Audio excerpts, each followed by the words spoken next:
One of the top topics in the financial world and in our media right now is the word recession. Are we in a recession or not?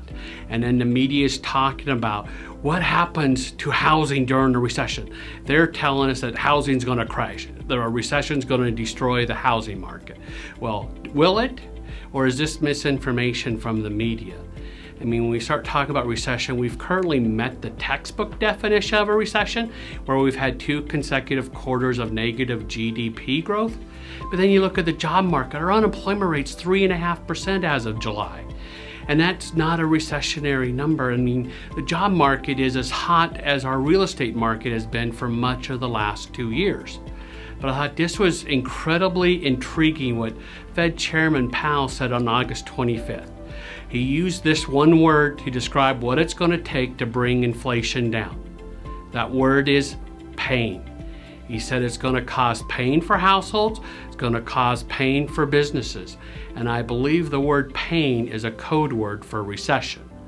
So almost for sure we're going to see a recession probably in the next 12 to 18 months, because the Fed's going to have to do that by raising rates for that to happen. So what I went and did as a curious stats geek, what has happened to home prices during recessions in the past?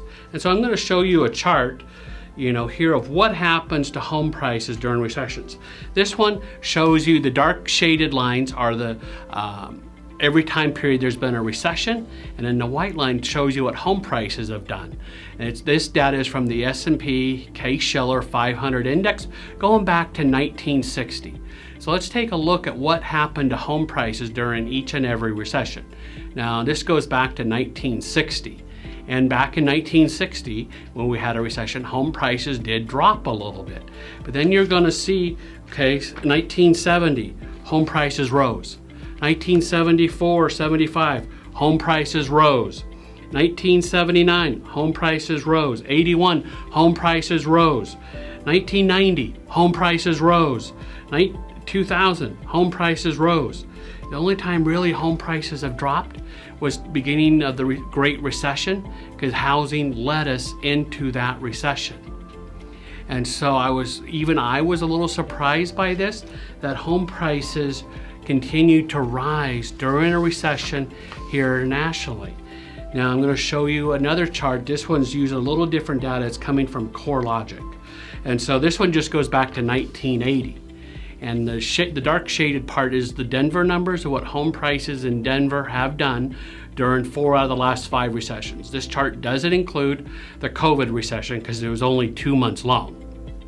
But you can see, 1980, home prices up nearly 11%. 1981, home prices up nearly 5%. 1990, home prices up nearly 6%. Then in 2001, home prices were up 4.7%. The only time home prices in Denver in the last 42 years, home prices have dropped during a recession, was during the Great Recession, when housing led our economy into recession because of irresponsible lending and way too many homes being built. So just because there's a recession doesn't mean there's a housing crisis to come.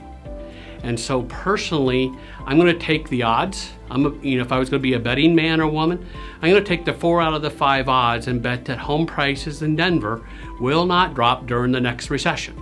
Now, I may be wrong, but I'm going to take the odds of 4 out of 5.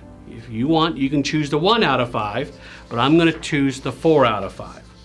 The next thing I want to discuss real quick this surprises people too, is what happens to mortgage rates during recessions. Well, here's another chart. This goes back to the early 70s, showing the recessions again in a dark gray area. Each and every time mortgage rates drop during a recession. I think it's 7 out of 7 times mortgage rates have dropped during a recession.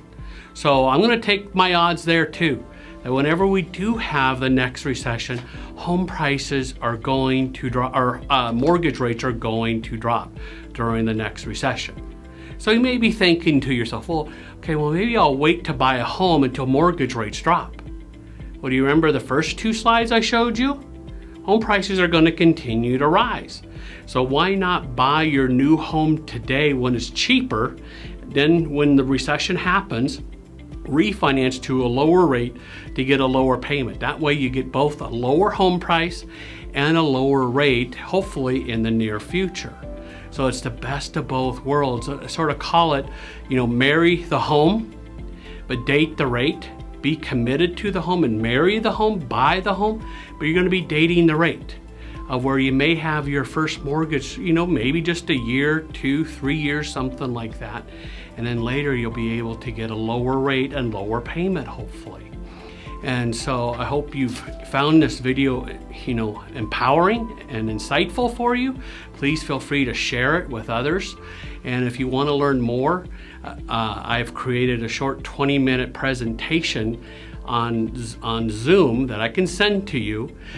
Text me your email address and I will send you this presentation titled Answers to the Top 5 Questions Home Buyers Need Answers to Today.